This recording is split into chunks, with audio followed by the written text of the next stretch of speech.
Hey, it's Hunt. You found Hunt on Saints. We're talking black and gold football. Do us a favor. Hit the like button, share your comments below, and hit that subscription button so you can get all of our content. Enjoy. You know, it's a hell of a win for us. I thought our guys showed a lot of fortitude and just hanging in there, keep battling. It's a really good football team that we just played. They've been perennially one of the teams in the AFC that one of the teams you talk about all the way to the end. So I think they're well coached, and I thought it was a heck of a game, and I was proud of our guys for being able to hang in there, and make just enough plays to win it. You got to do a lot of things right to have a good NFL football team. But coaching and quarterback play are a pretty big piece of the equation. And I thought the Saints did better in terms of coaching on Sunday. I thought the Saints were significantly better at quarterback on Sunday. And I think those are the two reasons why the Saints got the 16-15 win. Was it a work of art? No. We're going to give a rip what it looked like when we get to Christmas? No. In that league, you go find a way to score more points than the other team that day, and then you figure out the next game the next game. And the Saints did enough. Well, what am I talking about when about coaching and quarterback play? Well, I thought Ryan Tannehill was abysmal yesterday. Abysmal. Missing wide open guys. Spears is running free. He can't keep it in the field of play. 3 picks, 2 of which were awful. I mean, great job by Lattimore, Adebo, but Tannehill looked atrocious, and that's hopefully a theme for the black and gold this year as they play plenty of quarterbacks that have the ability to be atrocious over the next 16 games. I thought Derek Carr was rock solid. I thought he made some good throws. I thought he was calm and collected. The stat sheet at the end was good, 23 of 33 for 305, a touchdown, and then a pick. But I thought he played very, very well. I thought in terms of the coaching, Vrabel's decision to kick the field goal to make it 16-15 and to trust his defense, to me, was a questionable call. You're down there in scoring range. You haven't mounted a drive all day. You're there. It's not 4th and 14. It's a very manageable situation. And he decides to kick it. I disagreed with that then, and I disagree with it now.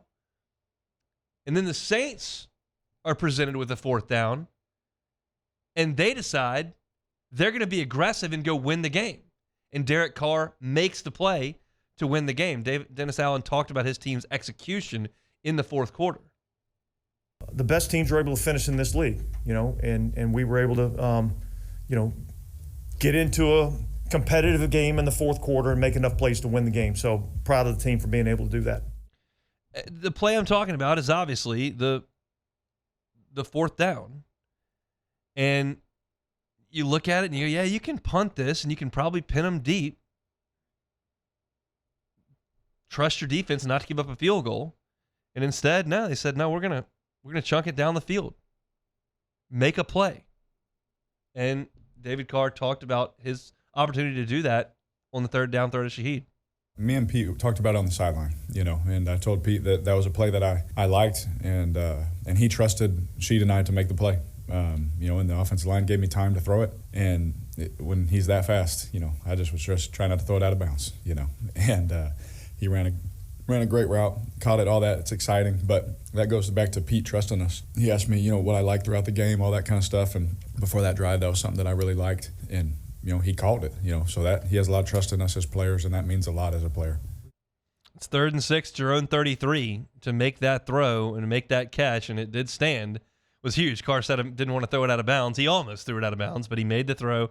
Shaheed made the catch, and at that point, you can put that thing on ice. That was a huge, huge decision. And I think a lot of times last year, Dennis Allen and this Saints team were conservative.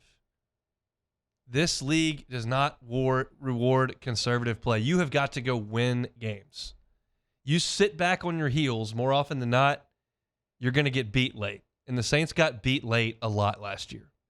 And we're not talking about the Saints having to flip like 6 games. We're talking about the Saints from last year having to flip like 2 or 3.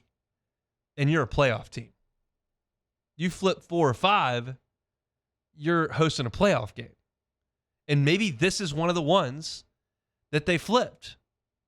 Because if you punt, you run the ball and punt, it may not work out. NFL kickers are pretty good. So I thought that was really, really aggressive decision-making, quality execution, an excellent way to finish off what was kind of a sloppy game. Tennessee didn't score a touchdown. The Saints got one. That's all you needed, and you got the win. That was the positive side of things. I thought the negative side was early, and not that it wasn't unexpected, but it was certainly glaring.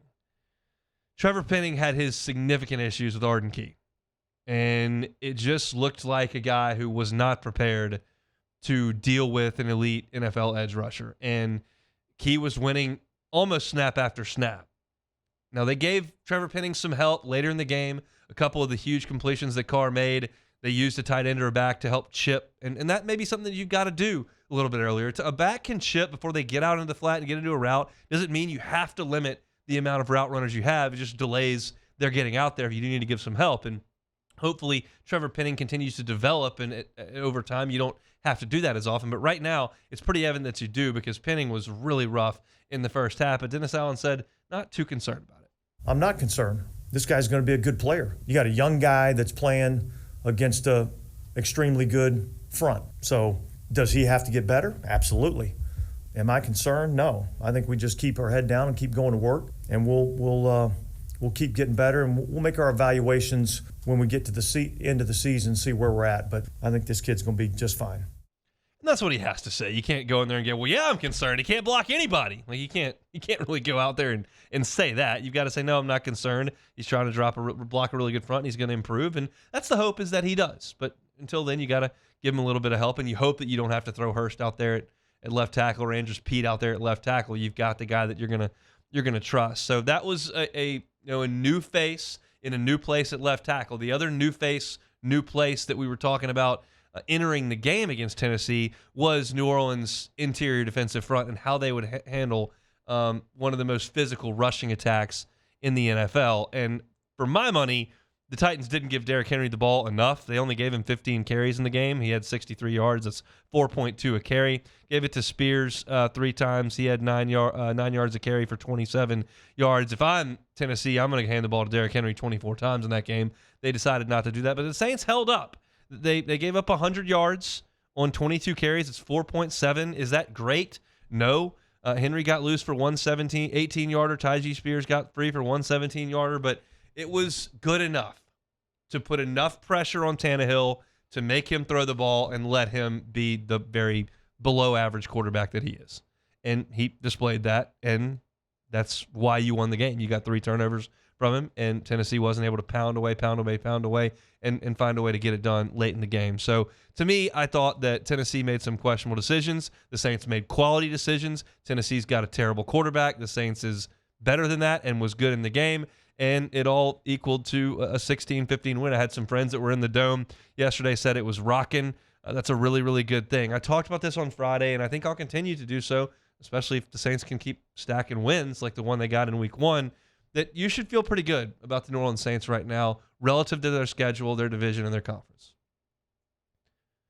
Of course, when you're 1-0, you're going to feel good. Half the league is sitting there right now feeling bad about themselves. But I think the Saints are in position to have a really, really solid regular season. And that all you're doing there is just putting yourself in position in the postseason to figure it out. We talk about this at LSU baseball all the time. That all that regular season is finding a way to put yourself in the best position you can when you play for keeps. And that's what the Saints have on their racket right now. They moved to 1-0 with a Monday night trip to Carolina up next on the docket. Looking forward to talking about that one a little bit later on in the week. Hey, it's On. Thanks for watching Hunt on Saints. Before you leave, help us out a little bit. Hit that like button, leave your comments in the section below, and hit that subscribe button so you get all our content right here from Hunt on Saints. We'll see you next time.